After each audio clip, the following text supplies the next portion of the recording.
Alright, so if you guys follow my videos, then you're probably well aware that I would not be a gigantic fan of a neoliberal like Gavin Newsom, the governor of California, but Gavin Newsom is currently facing a challenge via a recall effort that was launched by Republicans in the state, and I got some polling here for you guys because as of right now, it is not looking too hot for Governor Gavin Newsom. So, you know, the polling here has closed up gigantically in the last month of August, and now it's basically at the point where it could go 50-50 either way.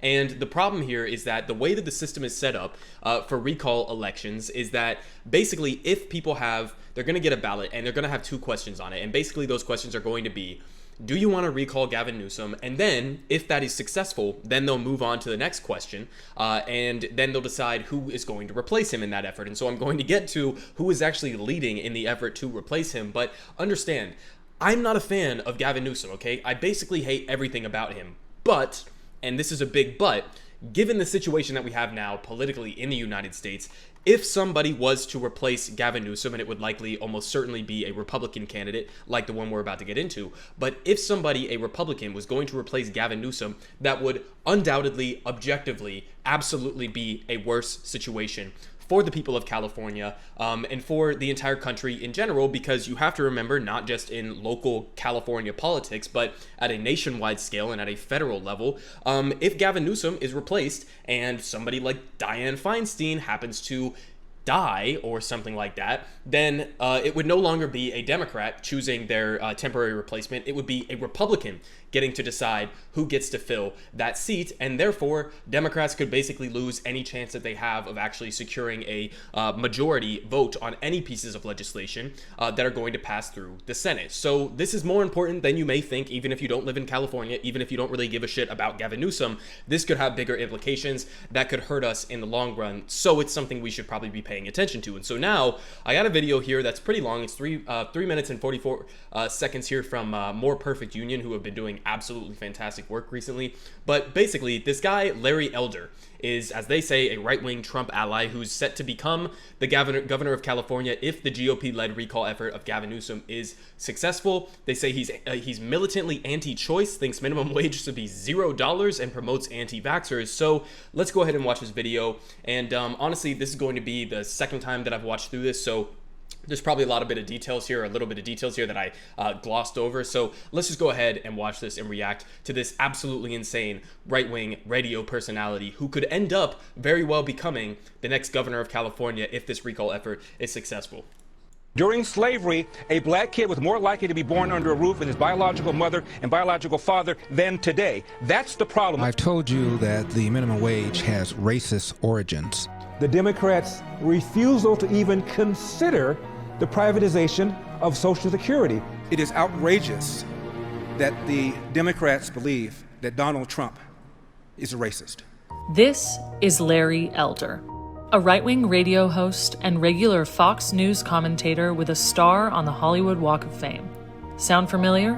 You could be a kind of drain the swamp governor. A bit of Trumpian philosophy comes to Sacramento. On September 14th, Californians will vote in a Republican-led recall election to oust Governor Gavin Newsom.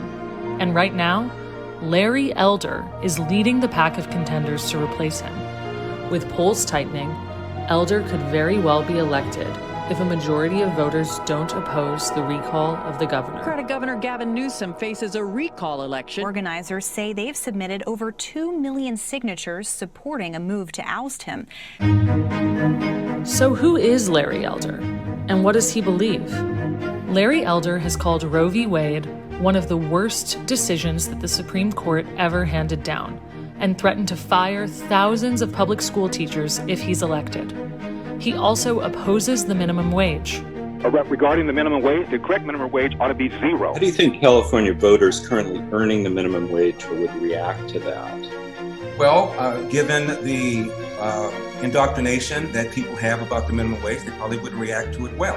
And when it comes to the environment, Elder all but denies that climate change is responsible for the massive fires that rage across California every year. because of the stranglehold the environmentalists have had on Sacramento for the last 20 or 30 years. Anti-growth, anti-growth, anti-growth, anti-oil and gas, anti-water. Believe that fires, for instance, in California have gotten worse because of climate change. I'm not sure it's because of climate change. The fires have gotten worse because of the failure of this governor. With the COVID-19 pandemic still rampant, Elder says he will lift mask mandates and COVID testing requirements if he's elected. No state worker is going to be required to take a test once a week and be required to wear masks at work. He recently had an anti-vaccine physician on his show trumpeting conspiracy theories about the virus. You know, Bill Gates, he's behind things like this. Right. So he wants population control. So I ultimately don't have a lot of trust in what they're doing. So how does the recall act? Just a side note, it's really annoying to me how many people have these anti-vax views that stem from or seemingly stem from the basis of being, skeptical of big pharma, because there's plenty for people to be skeptical of big pharma on. But all you have to do to understand the actual dynamic at play here is understand the profit motive that these big pharmaceutical companies have. The conspiracy surrounding the COVID vaccine is not that it doesn't work or not that Bill Gates is trying to control your mind or some bullshit like that. The actual conspiracy surrounding the COVID vaccine is that a tiny minority of these gigantic pharmaceutical executives are profiting literally billions and billions of dollars from these vaccines while simultaneously restricting access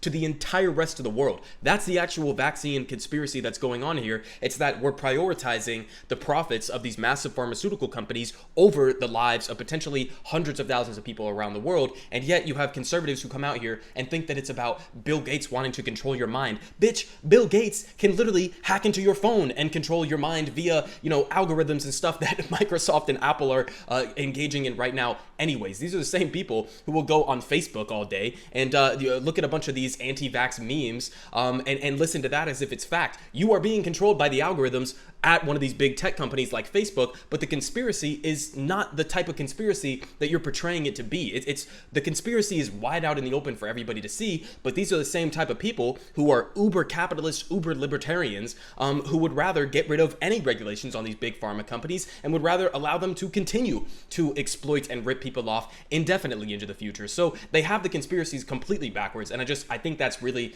annoying how many people have a good skepticism of big pharma, but in the completely wrong way. So let's continue on how the recall actually works. The ballots being mailed out to every registered voter in California will ask 2 questions. 1, do you want to recall Gavin Newsom?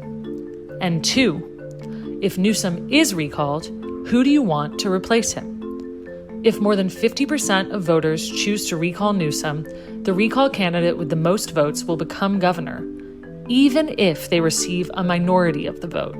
This means, in a state without a single Republican in statewide office, a right-wing candidate could become the governor of California with just a fragment of the vote.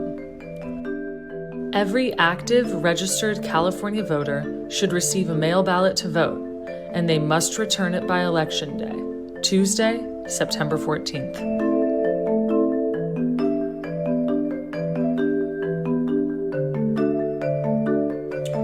Right, so solid video there from More Perfect Union yet again and again. The reason why I'm showing you guys this video and trying to inform you on this race that's happening is not by any stretch of the imagination that I'm some big fan of Gavin Newsom. He's trash. He's an absolute garbage governor in my opinion. I think he's fucked up his handling of COVID in many ways. I think he was a hypocrite in many ways, and I think he's not nearly seriously addressing climate change enough. So by so many different metrics, he is an inadequate neoliberal governor who I would not support in any circumstances other than the fact that this guy, Larry Elder, is likely to replace him if this effort succeeds. And you saw the electoral process that is going to be unfolding there. It's not like they're going to have this recall effort and then there's going to be a head-to-head matchup between Governor Gavin Newsom and Larry Elder. The fact is, there is an extremely motivated minority of conservative voters in California that are going to show up and they're going to vote to recall Gavin Newsom, and then they're simultaneously going to be voting for one of these freak show conservatives. Larry Elder is the guy who's leading the pack right now.